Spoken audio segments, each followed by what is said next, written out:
Saudara-saudariku yang terkasih, salam damai sejahtera, berkah dalam. Ya, kita kali ini berjumpa untuk belajar katekese ya, mengenai perkawinan sedara. Ya, kakak dengan adik,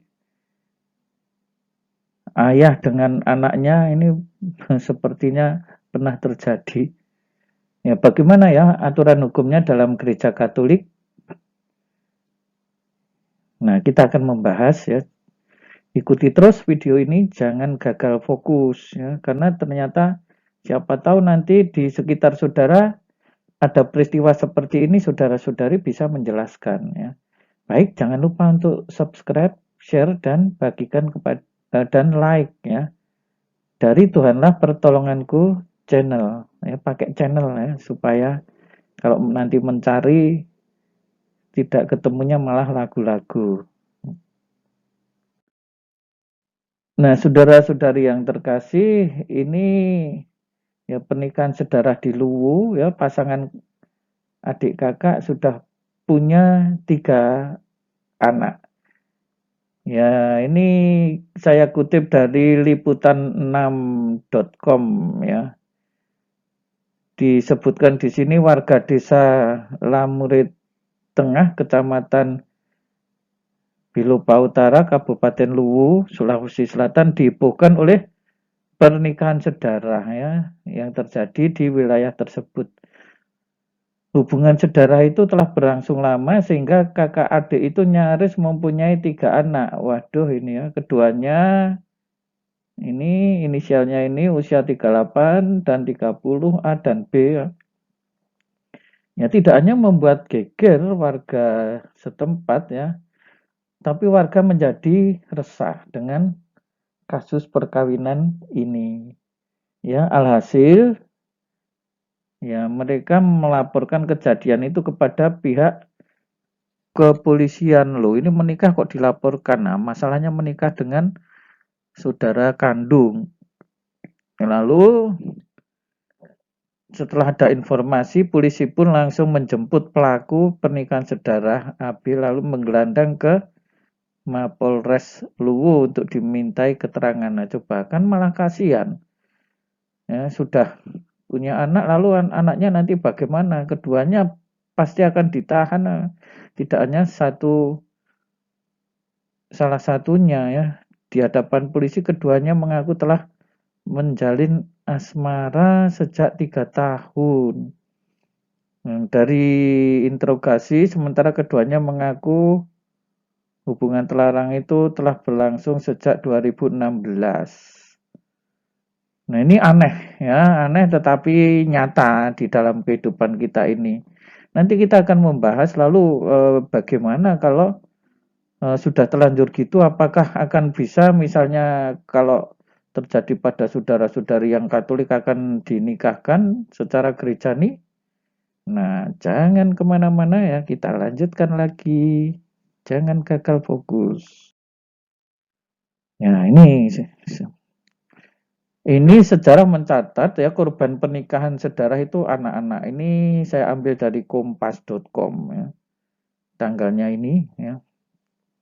Hampir seluruh budaya di dunia menganggap perkawinan sedarah antar kerabat itu tabu ya. Tetapi meskipun begitu ya telah ada di berbagai budaya dunia ya. Bahkan pada masa lampau ya para bangsawan dunia itu mencoba status mereka itu wah biar status darah birunya itu tidak hilang, tetap murni antar mereka lalu mempraktekkan incest ya kawin dengan saudara sedarah. Nah, seperti penguasa Mesir masa lalu menikahi saudara mereka, orang tua atau bahkan anak-anak mereka sendiri ya. Bangsawan di beberapa negara lain juga pernah terjadi. Nah, sayangnya perilaku ini bukan tanpa risiko ya. Perkawinan sedarah tercatat menghasilkan berbagai mutasi genetik yang membuat keturunan dari para pelaku mengalami kecacatan. Ya, mengakibatkan difabel. Ya, tetapi saya tidak akan membahas dari sudut pandang itu, saya hanya membahas dari bagaimana ya ini hukumnya menurut Gereja Katolik, ya itu saja. Ini bukan tugas saya untuk membahas ya bahwa pernikahan sedarah korbannya itu anak-anak dan seterusnya. Ya, tetapi juga secara genetik ini ya kan orangnya menjadi aneh, ini dagunya memanjang, ini nanti bisa dilihat sendiri ya di Google, dicari ya, ini akibat pernikahan sedarah ya. Baik kulit maupun bentuk wajahnya yang dagunya sangat menonjol tetapi bukan biasa tapi sangat tidak lumrah.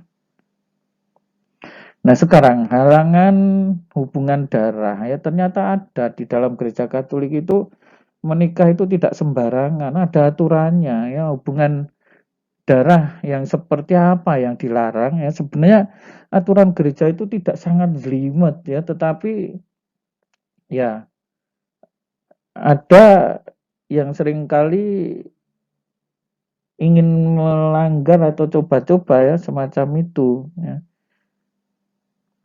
Ini bunyi hukumnya. Tidak salah ya perkawinan antara mereka semua yang mempunyai hubungan darah dalam garis keturunan ke atas dan ke bawah, baik yang sah maupun natural. Ke atas ke bawah itu apa? Ya garis lurus. Garis lurus itu apa? Ya ayah dengan anaknya, ibu dengan anaknya, kakek dengan cucunya, itu garis lurus. Nah, ini tidak sah. Ya, dan halangan ini tidak bisa didispensasi ya seperti ini. Maka kalau juga mencintai adik kandung misalnya kakak kandung atau apa ya nggak usah dilanjutkan pernikahan itu lagi pula itu cinta yang aneh ya. Cinta saudara itu harusnya cinta yang tulus ya tanpa kontak seksual. Hubungan darah garis lurus tidak ada batasnya. Nah, jadi tidak ada batasnya itu sampai kakek buyut dan seterusnya demi mempertahankan warisan menikah dengan kakeknya sendiri. Waduh, parah ini. Semua hubungan darah garis lurus bersifat kodrati. Ya, ini makanya tidak bisa dispensasi. Garis menyamping sampai tingkat kedua juga kodrati. Nanti akan saya jelaskan ya sampai tingkat kedua itu seperti apa. Halangan ini tidak bisa diberikan dispensasi ya sampai tingkat kedua ya.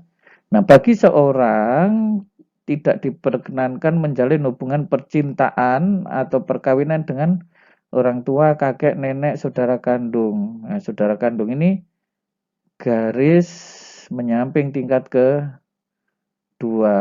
Ya, dengan saudara angkat yang sah secara hukum itu juga garis menyamping. Ya. Saudara dari orang tua, kemenakan, serta cucu. Nah, di dalam Alkitab ya, kitab Imamat tertulis larangan hubungan sedarah itu memang sudah ada sejak dulu. Ya, seringkali secara umum disebut hubungan sumbang ya, tidak dikendaki pada hampir semua masyarakat di dunia, semua agama besar dunia juga melarang hubungan sumbang ini, ya kan? Ya.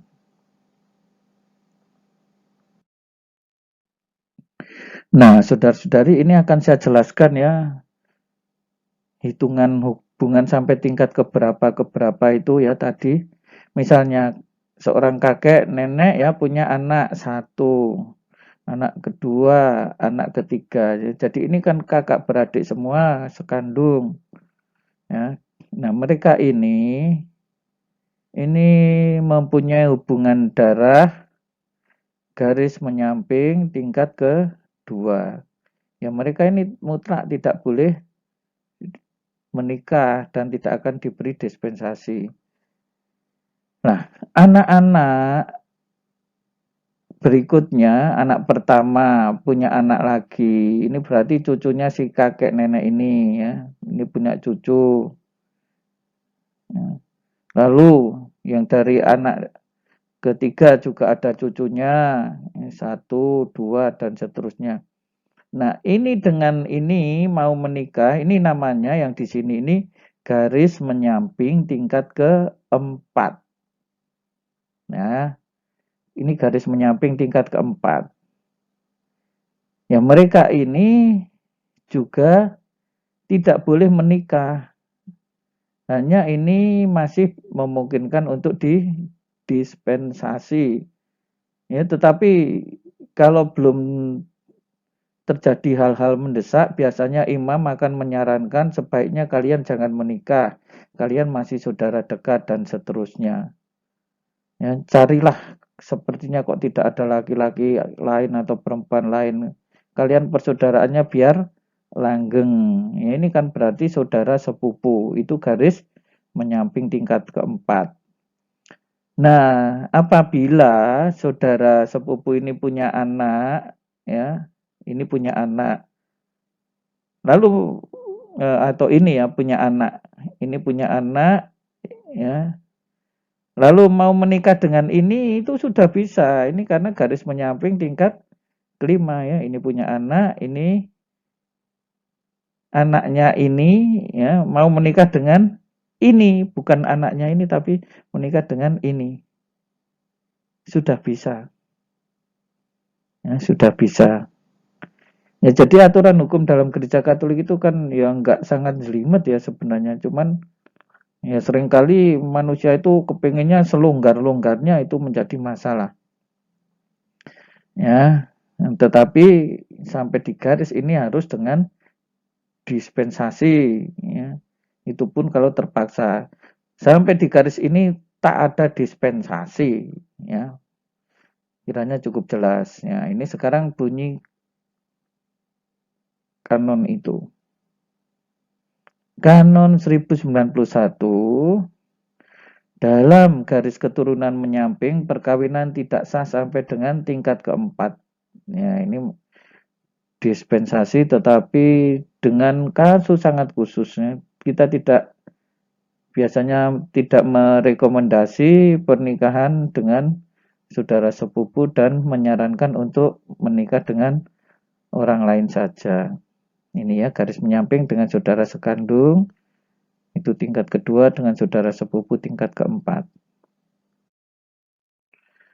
Nah, hubungan sedarah ini adalah hubungan seksual yang dilakukan oleh pasangan yang memiliki ikatan keluarga tadi ya, biasanya antara ayah dengan anak perempuannya, ibu dengan anak laki-lakinya, atau antar sesama saudara kandung atau saudara tiri. Nah, kalau dipikir ya aneh, mosok tertarik ya sama ibunya, meskipun orang dari luar mengatakan ibumu cantik, ya mestinya orang normal nggak akanlah tertarik sama ibunya sendiri, agak abnormal lah itu. Baik, saudara-saudariku, selamat belajar katekisme Katolik ya, jangan lupa like, share, dan subscribe. Makasih, nyalakan loncengnya ya. Tuhan Yesus memberkati, berkah dalam.